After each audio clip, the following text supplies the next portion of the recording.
अस्सलाम वालेकुम dear students, class 10th हम पढ़ रहे हैं डेमोक्रेटिक पॉलिटिक्स का 7वां चैप्टर आउटकम्स ऑफ डेमोक्रेसी।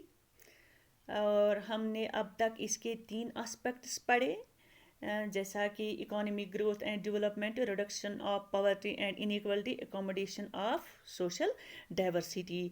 इनको लेकर डेमोक्रेसी के क्या आउटकम्स हैं, और साथ साथ हमने ये भी देखा कि डिक्टेटोरियल जो कंट्रीज़ है उनमें इसके क्या आउटकम्स हैं। तो आज का जो हमारा एस्पेक्ट है वो है, यानी हमारा टॉपिक है dignity and respect of the citizen. यानी एक इंसान की क्या इज़्ज़त होनी चाहिए, कैसी इज़्ज़त होनी चाहिए, किस तरह से सब जो लोग होते हैं इक्वल होने चाहिए। इसको लेकर हमने हर एक एस्पेक्ट में पढ़ा कि लोगों की एक्सपेक्टेशंस हैं होती हैं डेमोक्रेसी में, क्योंकि ये जो डेमोक्रेसी में जो गवर्नमेंट होती है लोगों की अपनी गवर्नमेंट होती है, इसलिए इससे लोगों की एक्सपेक्टेशंस भी होती है। अब हमारा जो आज का एस्पेक्ट है इसको लेकर लोगों की क्या एक्सपेक्टेशंस है, democracy and our expectations from it in regards to the dignity of an individual. यानी डेमोक्रेसी में एक सिटीज़न को, एक इंडिविजुअल को किस तरह से इज़्ज़त की निगाह से देखा जाना चाहिए, किस तरह से इज़्ज़त हासिल होनी चाहिए, आज का जो हमारा टॉपिक है इसी से रिलेटेड है। But it is difficult to achieve this in a society which have been built for long on the basis of subordination and domination. यानी ये विकार हासिल होना, हर सिटीज़न को, हर शहरी को बराबर हक हासिल होना चाहिए। जैसे कि ये डेमोक्रेसी में लोगों की ये उम्मीद होती है, लोगों की एक्सपेक्टेशंस होती हैं कि हर जो इंसान है गवर्नमेंट की नज़र में इक्वल है, हर एक को बराबर रिस्पेक्ट मिलनी चाहिए, यानी हर इंसान को डिग्निटी के साथ रहने की इजाज़त होनी चाहिए। बट इट इज़, जैसा कि हमने अभी कहा आपको कि बट इट इज़ डिफ़िकल्ट, लेकिन ये मुश्किल है। क्यों?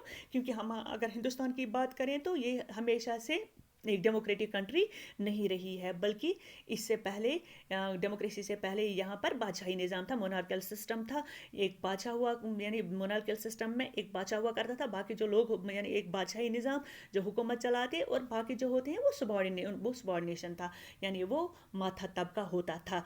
तो ऐसे में सबको बराबर हक मिले ये ज़रा मुश्किल भी है। जैसे कि dignity of women in male dominated city societies, यानी वो सोसाइटीज़ जहाँ पर मेल डोमिनेशन है, जहाँ पर अपर हैंड जो है वो मेल्स का है, मर्दों का है, वहाँ पर औरतों को हक मिलना कितना मुश्किल था। कितनी देर बाद औरतों को वोट डालने का हक मिला, और अब तक औरतें लड़ रही है अपने हुकूक बराबर, अब तक अभी भी औरतें अपने हुकूक के लिए लड़ रही हैं। But equality over such issues can be demanded with moral and legal foundations in a democracy. लेकिन अगर हम डेमोक्रेसी में देखें, लोग लड़ रहे हैं, लोगों को हक होता है कि वो लड़े इक्वलिटी के लिए, लिबर्टी के लिए, क्योंकि यहाँ पर लोगों को ये हर एक ने वोट दिया होता है, हर एक को एक वोट हासिल है, तो उन्हीं के वोटों से गवर्नमेंट बनी होती है। इसलिए लोगों को ये हक हासिल है कि वो अपनी इज्जत के लिए, वो बराबरी के लिए, वो रिस्पेक्ट के लिए लड़ते हैं, वो अपनी डिमांड्स गवर्नमेंट से मनवाते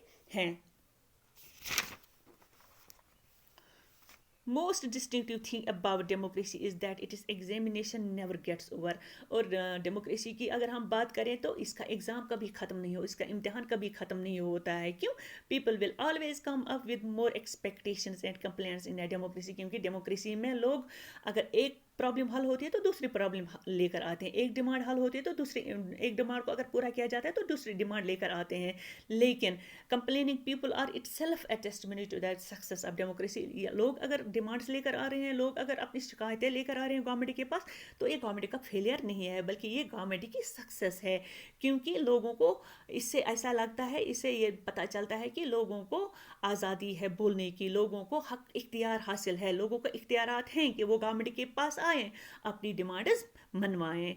तो ये था आज का टॉपिक। यहीं पर हमारे इस चैप्टर का इख्तिताम होता है। इंशाल्लाह अगले क्लास में कुछ क्वेश्चंस लेकर आएंगे। तब तक के लिए अल्लाह।